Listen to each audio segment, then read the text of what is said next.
Hello, welcome you all. My name is Chirag Panchal. Welcome to Easy to Learn channel. तो आज हम कोई भी डिस्कशन करने से पहले या इस प्रेजेंटेशन को प्रेजेंट करने से पहले कुछ बेसिक क्वेश्चन है जिसके आंसर हम फाइंड करने की कोशिश करते हैं। ठीक है, तो नॉर्मली ट्वेल्थ के बाद आफ्टर ट्वेल्थ कॉमर्स लोग ज़्यादा से ज़्यादा बीकॉम करते हैं। कुछ लोग जो है वो बैचलर इन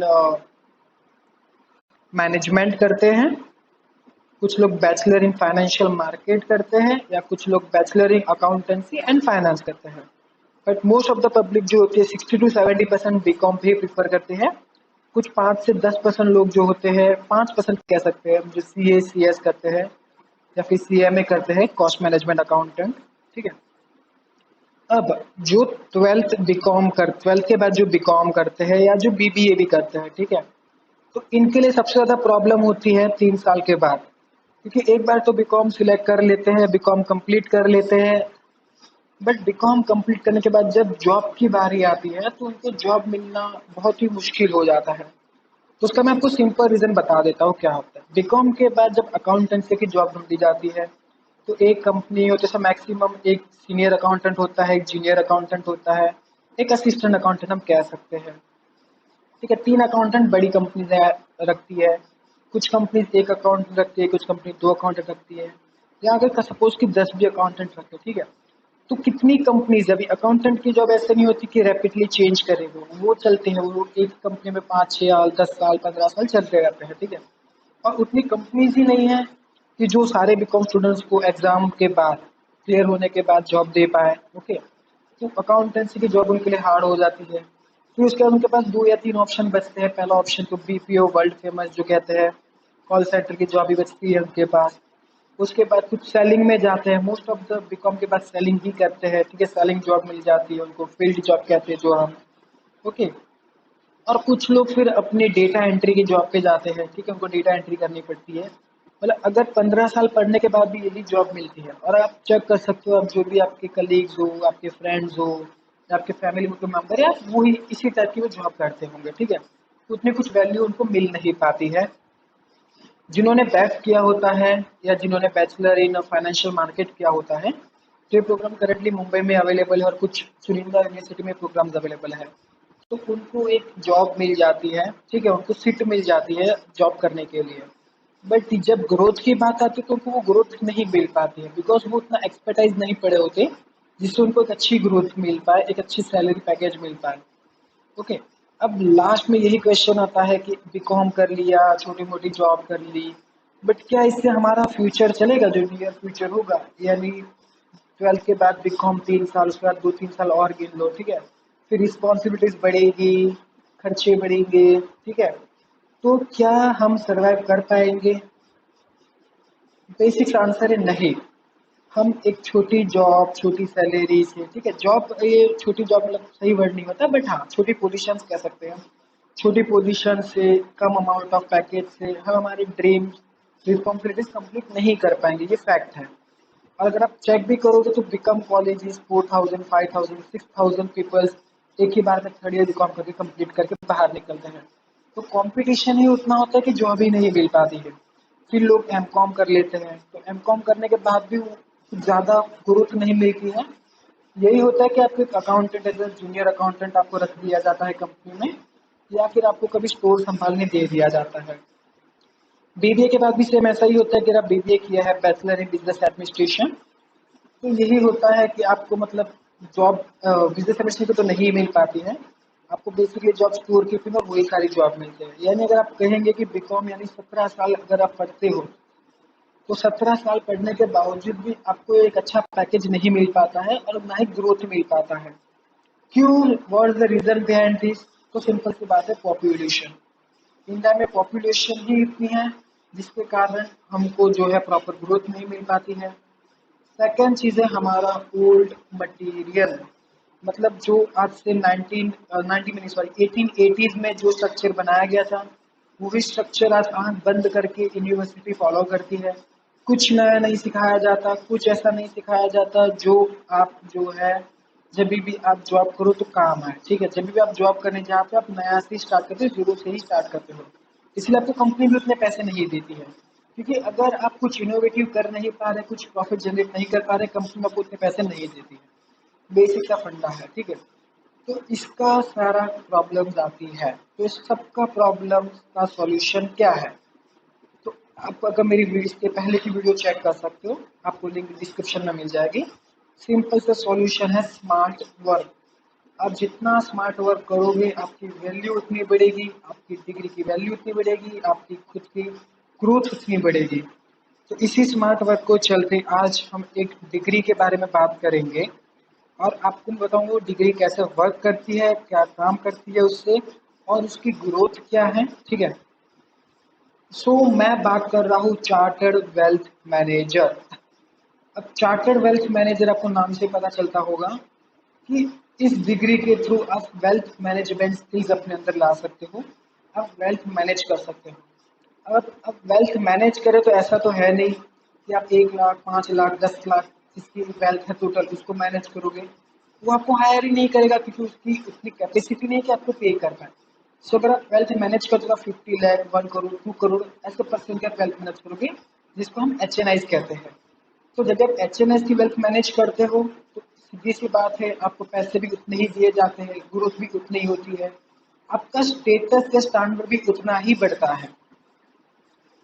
आगे डिस्कस करते हैं आज के प्रेजेंटेशन का एजेंडा। तो आज के प्रेजेंटेशन का एजेंडा ये है कि सबसे पहले हम देखेंगे कि AAFM USA क्या है, चार्टर्ड वेल्थ मैनेजर के क्रीडेंशियल्स क्या होते हैं, उसकी अर्निंग्स क्या है, उस सर्टिफिकेट की वैल्यू क्या है डिफरेंट डिफरेंट प्रोस्पेक्टिव से। फिर चार्टर्ड वेल्थ मैनेजर, जैसे कि आपने ऊपर देखा होगा AAFM USA, ठीक है, तो ये USA की डिग्री है, तो उसकी इंडिया में क्या वैल्यू है और ग्लोबली इसका क्या प्रेजेंस है। तो सबसे पहले हम बात करते हैं कि चार्टर्ड वेल्थ मैनेजर की जो डिग्री है वो आपको जो है अमेरिकन बेस्ड मिलती है। तो American academy of financial management, इसके थ्रू आपको ये डिग्री अवार्ड की जाती है, ठीक है, अवार्डेड की जाती है। अब चार्टर्ड वेल्थ मैनेजर की शुरुआत हुई थी 1996, यानी ये 25 साल पुरानी कंट्री है, सॉरी कहना चाहूँगा सर्टिफिकेट है, डिग्री है, ठीक है। इसकी 17 कंट्री में ऑफिसेज है, USA, UK, China, Hong Kong, Singapore, Taiwan, Dubai, Europe, India, यानी जो टॉप मोस्ट ऑल जो कंट्रीज है, ठीक है, जो आप कह सकते हो कि यहाँ पे ये हमारा ड्रीम है, उन सारी कंट्री में इसकी ऑफिसेज है। टोटली 3 लाख सर्टिफिकेट है ग्लोबली, उसमें से 50,000 चार्टर्ड वेल्थ मैनेजर अपनी खुद की फर्म खोल के स्टार्ट करके वर्क कर रहे हैं। चार्टर्ड वेल्थ मैनेजर के जो मेंबर्स है वो 151 कंट्री में है और टॉप 800 बिजनेस स्कूल्स इसको रिकॉग्नाइज करती है, रजिस्टर्ड करती है इसका एजुकेशन, ठीक है, इसके एजुकेशन को मानती है, इसको अवार्ड करती है, ठीक है।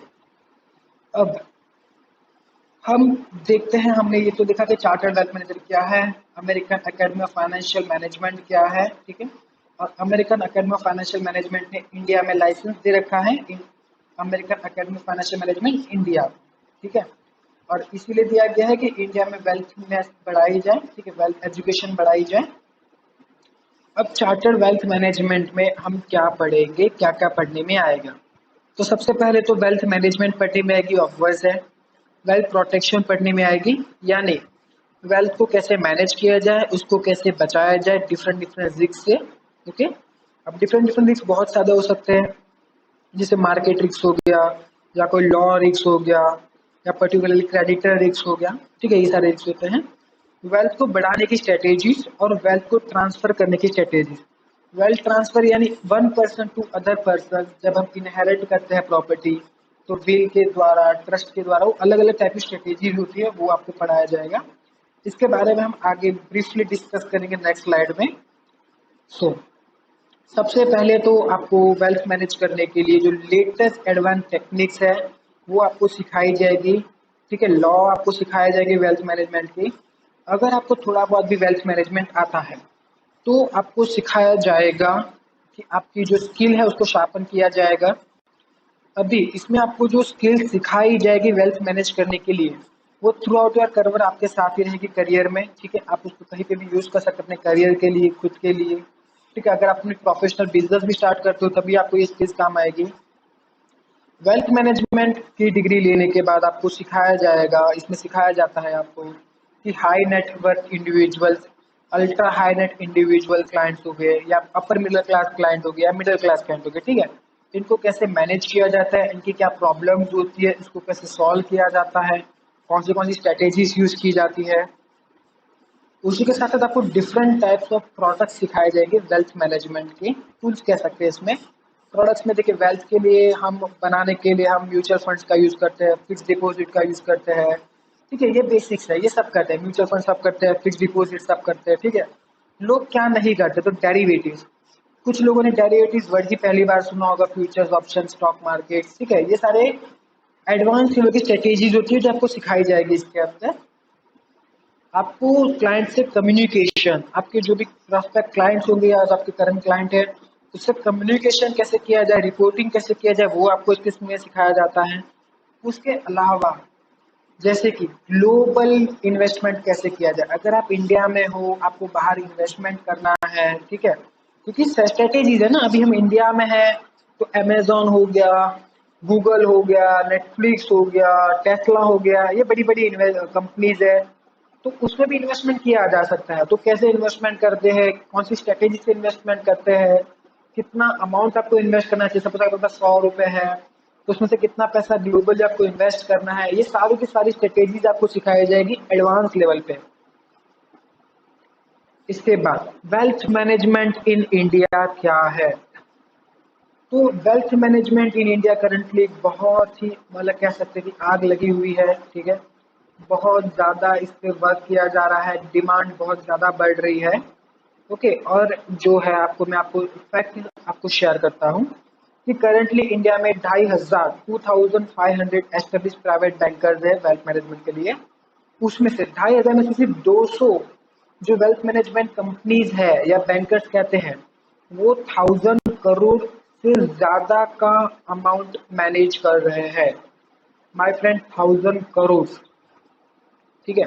उसी के साथ साथ लास्ट ईयर यानी 2020 में जब कोविड था, सो कोविड के टाइम पे आप देखोगे तो लोगों ने वेल्थ मैनेजमेंट के लिए, कंपनीज ने वेल्थ मैनेजर अपनी कंपनीज में बढ़ाए हुए हैं, ये सोच के कि अभी और फ्यूचर में बिजनेस वॉल्यूम बढ़ेगा, ठीक है।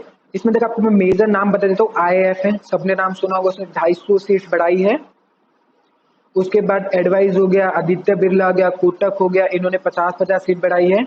क्रेंटम वेल्थ ने 135 अपने वेल्थ मैनेजर्स बढ़ाए हुए हैं, और इसमें और भी वेल्थ मैनेजमेंट कंपनीज है, बट मैं सबको ऐड नहीं कर पाया, तो मैंने मेजर जो जाने माने नाम है उनको मैंने ऐड किया हुआ है, ठीक है। अब धीरे धीरे इंडिया में जिनके पास वेल्थ है वो इंक्रीज हो जा रही है। अब वेल्थ इंक्रीज हो रही है तो वेल्थ मैनेजमेंट की जरूरत पड़ेगी, ऑब्वियस है, ठीक है। अब मैं आपको आगे एक नंबर शेयर करूंगा कि इतने करोड़ या इतने बिलियंस का हमारे पास वेल्थ मैनेजमेंट मार्केट है, जैसे, ओके। सो अभी हमारे पास 100 लाख करोड़ यानी 1.5 ट्रिलियन का इन्वेस्टेबल वेल्थ है, यानी इतना पैसा इन्वेस्ट किया जा सकता है। और रिसर्चर्स का कहना है कि ये अमाउंट डबल हो जाएगी नेक्स्ट 5 इयर्स में। आप खुद चेक कर सकते हो, कोविड के बाद अगर करंट आज की बात करें तो आज मार्केट ऑल टाइम हाई है। ऑल टाइम हाई है, कैसे ये ऑल टाइम हाई हुई है, जो पुराने इन्वेस्टर थे ना वो ऑल टाइम हाई को नहीं लेकर जा सकते, नए नए इन्वेस्टर ऐड होते गए होते गए होते गए, और उनके पैसे मार्केट में फ्लक्चुएट होते गए, और currently stock market all time high है इन कोविड सिचुएशन। अब बहुत सा लोगों का कहना है, रिसर्चर्स का कहना है कि जो वेल्थ मैनेजमेंट है और वेल्थ मैनेजमेंट डिग्री जो है, या वेल्थ मैनेजमेंट जो एज अ डेजिग्नेशन कहा जाए, एज अ करियर कहा जाए, तो उसमें बहुत ही अच्छा ग्रोथ आएगा लॉन्ग टर्म करियर प्रोस्पेक्टिव से, प्लस जो रेवेन्यू बढ़ेगा, ठीक है, उसके साथ साथ आपको जो है क्वांटिटी भी क्वालिटी भी इसमें बढ़ती रहेगी वेल्थ मैनेजमेंट में। अब इसके अलावा और क्या इशू है, मतलब क्या प्रॉब्लम्स हैं या क्या सॉल्यूशंस हैं, तो ये जो वेल्थ इतनी जो बढ़ रही है ना उसको मैनेज करना है, तो इसको मैनेज करने के लिए मोस्ट ऑफ द कंपनीज ने अपनी जो टायर 2 सिटीज है, वो टायर 2 सिटीज में उन्होंने अपनी ऑफिस स्टार्ट कर ली है। ट्वेल्थ में बेसिकली 2 एग्जाम्स होते हैं, ठीक है। ये एग्जाम रिलेटेड मैं अगले जो नेक्स्ट वीडियो में कवर करूँगा कि एग्जामिनेशन कैसा होता है। बट करंटली बस हम ये जान लेते हैं कि कौन से चैप्टर्स या कौन से टॉपिक्स हम पढ़ते हैं। तो सबसे पहले तो Indian and global financial system क्या होती है, concept of wealth management, investment risk in wealth management, फिर मैनेजिंग इन्वेस्टमेंट रिस्क को कैसे मैनेज करते हैं, different different investment vehicles, legalities, कौन से लीगल्स होते हैं, यानी लीगलिटीज़ पे एज अ वेल्थ मैनेजर जानना बहुत ज़रूरी है। वो मैं आपको जब नेक्स्ट वीडियो में जब हम बनाएंगे एग्जामिनेशन के बारे में, तो आपको मैं लीगलिटीज समझाऊंगा कि लीगलिटीज़ क्यों काम आती है। Tax law, life cycle of management, integration of wealth transfer and tax planning, role of wealth management in banking में क्या क्या रोल्स निभाता है। अब लेवल 2 जो एग्ज़ाम होती है वो एडवांस एग्ज़ाम होती है, उसमें रिलेशनशिप मैनेजमेंट होता है, international taxation and trust planning, wealth management planning, advance wealth management planning, equity analysis यानी इक्विटी स्टॉक को कैसे एनालिस किया जाता है, behaviour of financial in wealth management यानी फाइनेंस का जो बिहेवियर होता है वो क्या होता है, रियल इस्टेट वैल्यूएशन, ये मोस्ट इंपॉर्टेंट टॉपिक होता है रियल इस्टेट जो हो गया। देखिए जितने भी टॉपिक्स हैं सारे के सारे इंपॉर्टेंट्स है, और सारे के सारे आपके जो करियर है उसमें आपने देखा होगा या आपने अपने आदमी को देखा होगा, किसने रियल इस्टेट में इन्वेस्ट कर दिया तो उसकी वैल्यू कैसे निकालती है वो उसमें सिखाया जाता है। लीगलिटीज़ यानी जब भी वेल्थ में अगर कोई केस होता है, अगर आपके पास कोई ज़मीन है उस पर कोई केस चल रहा है तो उसको कैसे सॉल्व किया जाए, कौन से कोई रूट होते हैं सॉल्व करने के लिए। अगर आपने बाहर इन्वेस्टमेंट किया तो उसका टैक्सेशन कैसे वर्क करता है, आपने अगर लोन ली होती है तो उसको कैसे मैनेज करते हैं, पोर्टफोलियो कैसे मैनेज करते हैं, alternative products in wealth management, ठीक है। अब मैं कुछ ऐसे नाम बताऊंगा, आप सोचोगे कि इसमें कैसे इन्वेस्टमेंट कर सकते हैं, ठीक है। अल्टरनेटिव लाइक आपने कॉइन्स में इन्वेस्ट कर दिया, आपने वाइन या आपने कोई अच्छी ओल्ड वाइन में इन्वेस्ट किया है, या आपने विंटेज गाड़ियाँ ले रखी है, या कोई पेंटिंग्स है, ये सब में भी आप इन्वेस्टमेंट करके रिटर्न कमा सकते हो। ये सारी की सारी चीज़ आपको जब आप वेल्थ मैनेजमेंट पढ़ोगे तो आपको समझाई जाएगी। इसके अलावा अभी हमारे जो क्लाइंट है वो हमसे क्या चाहते हैं, ठीक है। तो सबसे पहले तो वो हमसे यही चाहते हैं कि हम उनके गोल्स एंड ऑब्जेक्टिव को समझें, उसके रिगार्डिंग उसके लिए एक स्ट्रैटेजी बनाए, उसके साथ साथ स्ट्रैटेजी को जो हमने स्ट्रैटेजी बनाई है, जो इन्वेस्टमेंट्स करवाए हैं उसको, या फिर जो अलग रिस्क है डिफरेंट डिफरेंट टाइप के रिस्क, उसको प्रोटेक्शन, फिर आपको टैक्स प्लानिंग आनी चाहिए, आपको स्पेशलाइज्ड लाइफस्टाइल सर्विसेज आपको आनी चाहिए, लाइक जो 21 साल के हैं या जो 25 साल के हैं उनकी लाइफस्टाइल अलग है, जो 50 साल के उनकी लाइफस्टाइल अलग है, उनके ऑब्जेक्टिव्स अलग होते हैं, उनके ऑब्जेक्टिव के हिसाब से आपको उनकी प्लानिंग होती है और उसको आपको एग्जीक्यूट करना होता है, टाइम अलग होता है, टाइम हॉरिजन रिस्क अलग होता है, ये सारी चीज़ें अलग अलग होती हैं। तो ये सारी चीज़ें आपको स्पेशलाइज, आपको चाहते हैं कि आप उनको स्पेशलाइज सर्विस दें according to their edges.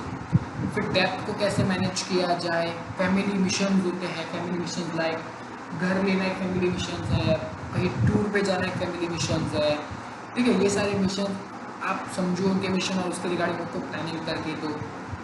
So as a basically अगर वेल्थ मैनेजर देखा जाए तो wealth manager normally 60 to 70% wealth manage करने का काम करता है, और 30% वो काम करता है फाइनेंशियल प्लानिंग का भी, ठीक है। उसको फाइनेंशियल प्लानिंग के भी बेसिक्स वर्क आने चाहिए।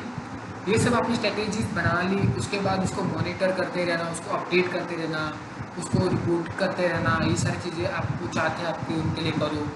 उसका जो उनका जो इन्वेस्टमेंट होता है उसको इन्वेस्टमेंट को आप मैनेज करो, इन्वेस्टमेंट आप उनको बताओ कि कहाँ कहाँ इन्वेस्टमेंट करना चाहिए आपको। अब वेल्थ मैनेजमेंट या वेल्थ मैनेजमेंट की जो डेजिग्नेशन है वो सबको मिल सकती है, ठीक है। सबको लाइक अगर किसी ने अच्छी कॉलेज से MBA किया हुआ है, MBA फाइनेंस, तो वो भी as a wealth manager program के लिए या वेल्थ मैनेजर जॉब के लिए उसको भी जॉब दे दी जा सकती है। उसी के साथ साथ अगर इनका 10 या 15 साल का अच्छा एक्सपीरियंस है फाइनेंशियल फील्ड में तो वो भी एज ए वेल्थ मैनेजमेंट काम करता है। बट आपके पास CWM की डिग्री है तो उसका इम्पैक्ट क्या होता है कंपटीशन पर। तो जब भी अगर आप वेल्थ मैनेजर की पोजीशन पे आप वर्क करते हो तो आपको सीधा है कि जो उनको सैलरी मिलेगी या उनको इंक्रीमेंट होगा उससे आपको 23% आपको ज़्यादा मिलता है। ये एक एवरेज है 23, ठीक है। कभी कभी 100%, 50%, 60%, 10% तो अकॉर्डिंगली बेस वाइज होता है, बट इसका एवरेज 23% है। अगर आप रिलेशनशिप मैनेजर के पोजीशन पे वर्क करते हो, बिकॉज आप बैंक में भी वर्क करते हो, तो बैंक में एक पोजीशन होती है, डेफिनेशन उसका कहते हैं रिलेशनशिप मैनेजर। उसमें आपको ऑन एन एवरेज जो आपके कलीग्स होंगे या जो पर्सन है, आप CWM में तो आपको 27% एक्स्ट्रा मिलता है उसमें, प्राइवेट बैंक में वर्क करता है आपको 19% एक्स्ट्रा मिलता है, ठीक है। अब मैंने ऊपर एक बात की थी कि वेल्थ मैनेजर की डेजिग्नेशन के लिए सबको जॉब दी जा सकती है, सब लाइक अच्छे कॉलेज से जिन्होंने MBA किया हुआ है इन फाइनेंस, उनको कुछ एक्सपीरियंस पर्सनस को, ठीक है। इवन CFP को भी दिया जा सकता है। बट जो 500 टॉप बैंक्स है या फिर वेल्थ मैनेजमेंट ऑर्गेनाइजेशंस है, वो 82 मतलब उनमें से 82% सिर्फ CWM को ही हायर करते हैं। यानी 500 का अगर आप 82% निकालो तो अराउंड 400, मतलब 400 जो टॉप बैंक्स है वो सिर्फ जो है CWMs को एम्प्लॉयज़ करती है। उसके अलावा जो छोटी बैंक्स होती है, छोटी ऑर्गेनाइजेशंस होती है, वो CWM को फर्स्ट प्रायोरिटी देती है, प्रीफरेंस रहती है। उसके अलावा हम देख लेते हैं कि वेल्थ मैनेजमेंट ग्लोबल में कैसा है, ग्लोबल इसका क्या जो है वर्क है, क्या इम्पैक्ट है। तो टोटल 100% में से 60% जो वेल्थ मैनेजमेंट है, सॉरी वेल्थ मैनेजर्स जिनके पास डिग्री है, वो या तो USA में है या तो अदर देन कंट्रीज़ में है, जो यहाँ पे मेंशन है। Other than countries like China में 10% लोग हैं, एशिया चाइना को छोड़ के जो एशिया जिसमें इंडिया, श्रीलंका, बांग्लादेश, इसमें 20% लोग हैं, ठीक है। टोटल जो हमने देखा था इसके पहले 5 लाख, उसमें से 20% सॉरी 3 लाख, उसमें से 20% 60,000 इंडिया में है, 10% मिडल ईस्ट में, मिडल ईस्ट यानी गल्फ कंट्री में है, ठीक है। So most of the wealth manager USA में है, क्योंकि USA एक डेवलप्ड कंट्री है, वहाँ पे बहुत ज़्यादा रिक्वायरमेंट होती है वेल्थ मैनेजमेंट की। बट डेवलपिंग कंट्री में भी वेल्थ मैनेजमेंट की रिक्वायरमेंट पड़ेगी, जब आप चेक कर सकते हैं फर्दर। आप जब इंडिया में देखोगे या चाइना में देखोगे तो यहाँ पे वेल्थ मैनेजमेंट ज़्यादा करते हैं, क्योंकि वेल्थ जैसे जैसे डेवलपिंग कंट्री में लोगों की वेल्थ जल्दी बढ़ती है तो उसको मैनेज करना होता है। अब इस पूरे प्रेजेंटेशन में हम पूरी टॉक कह सकते हैं, इसमें मैंने एकदम सिंपल लैंग्वेज का यूज़ किया हुआ है, जिससे आप सिंपली समझ पाओ कि आपको सिंपली समझ पाओ, कुछ ज़्यादा डाउट्स ना हो, ठीक है। इसलिए एकदम सिंपल लैंग्वेज का यूज़ किया है, मैंने ज़्यादा प्रोफेशनल लैंग्वेज का यूज़ नहीं किया है, बिकॉज एज ऑफ नाउ हमारी जो चैनल है वो चैनल ही है ईजी टू लर्न, यानी मैं आपको जो है जो भी कॉम्प्लेक्स चीज़ें हैं उनमें आपको ईजी करके समझाने की मैं ट्राई करता हूँ, ठीक है। तो अगर आपको कोई भी डाउट हो तो आप कमेंट सेक्शन में मेंशन कर दीजिएगा, मैं आपको वहाँ पे अपडेट करूँगा। सो इसके बाद जो मैं अगली वीडियो बनाने वाला हूँ, वो वीडियो में बनाने वाला हूँ एग्जामिनेशन के बारे में, और उसी में हम डिस्कस करेंगे जो मैंने आपको 20 टॉपिक्स बताए लेवल 1 लेवल 2 के एग्ज़ाम के, ठीक है। वो टॉपिक को हम थोड़ा डीप में डिस्कस करेंगे, तो आप एक बार उसको चेक कर लीजिएगा। उसी के साथ साथ मैंने इसके पहले जो है एक वीडियो बनाई थी सर्टिफाइड फाइनेंशियल प्लानिंग के बारे में, प्लानर के बारे में। अगर आपने वीडियो नहीं देखी तो प्लीज़ जाकर एक बार देख लीजिए, वो भी एक अमेरिकन प्रोफेशनल डिग्री है। So thank you for watching this video, have a good day.